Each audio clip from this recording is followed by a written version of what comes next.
And what a whirlwind week for you. Let's start right there. How are you hanging in there? From accepting the job to recruiting a staff to trying to solidify the high school and JUCO recruits. How you holding up? It's been fast and furious, but it's been good. A lot of familiar faces and have really made me feel at home, and that's really helped this process. Any part of the process that's been overwhelming with so much to get done in such a short amount of time? Not yet. I think you just put one foot in front of the other and don't try to look too far into the future. Just knock out the task at hand, and like I said, it's been good. It's a great program with a lot of great support staff already in place, and just excited to be here. Just 33 years old, but when I look at the coaching tree you've been a part of, not just in your playing career, but coaching beyond your playing days in the NFL, I'm so impressed with some of the guys you've had a chance to study under. So I thought it'd be a fun exercise. I'll throw out the name of one of your many mentors, and you try and tell me the number one thing you learned from them. Okay. We'll start with Coach Leach here at Texas Tech. Confident. He's a guy who, when you were installing his offense, he made you feel like nobody could stop it. And when you practiced it, you felt nobody could stop it. So when you got to the field, you felt like you're unstoppable. And that was huge for a quarterback and an entire offense. Patriots drafted you. You got to work with a Hall of Famer and Bill Belichick. What did you learn from him? I would say detail-oriented. He's a guy who left no stone unturned. Everything he did was concise. And any situation you faced on game day, you'd already seen 3 times in practice. And that was the biggest thing from him. Charlie Weiss was thought to be the best quarterback mentor until you came along. What did you steal from Charlie?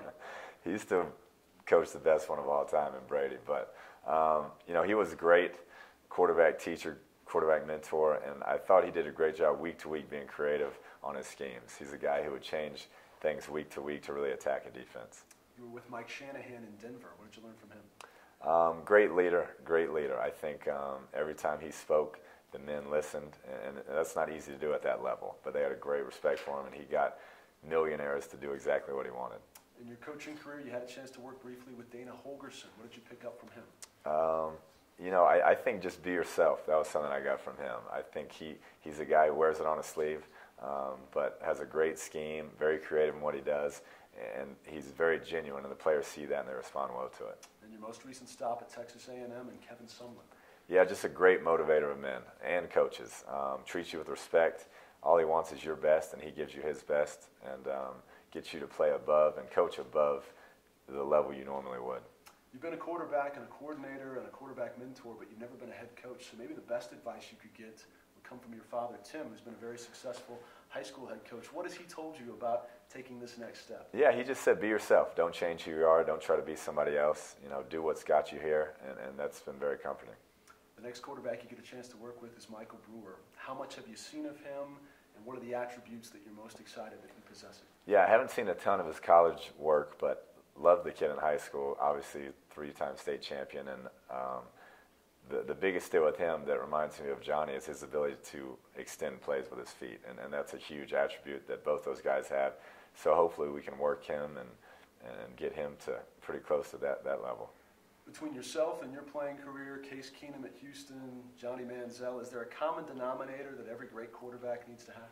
I just think competitiveness. I think every time you step on that field, you got to think you're the best player out there and compete in that manner. And I've never seen one like Johnny Manziel compete like that. I mean, coming in as a freshman and to do what he did, it's impressive. A pertinent question for today, since junior college talent can sign, is what's going to be your philosophy moving forward, dipping into the JUCO ranks compared to high school seniors? Yeah, we'll find a balance. I think you can always fill immediate needs, through the JUCO ranks and get some great talent there. And then we'd like to be a program that develops high school seniors. So we'll find a fine line and take it from there. Finally, what's the best part about being back home? All of it. I just feel very comfortable and very excited. You see all this outpouring of support and just a chance to give back to this great university. There you have it, Kliff Kingsbury.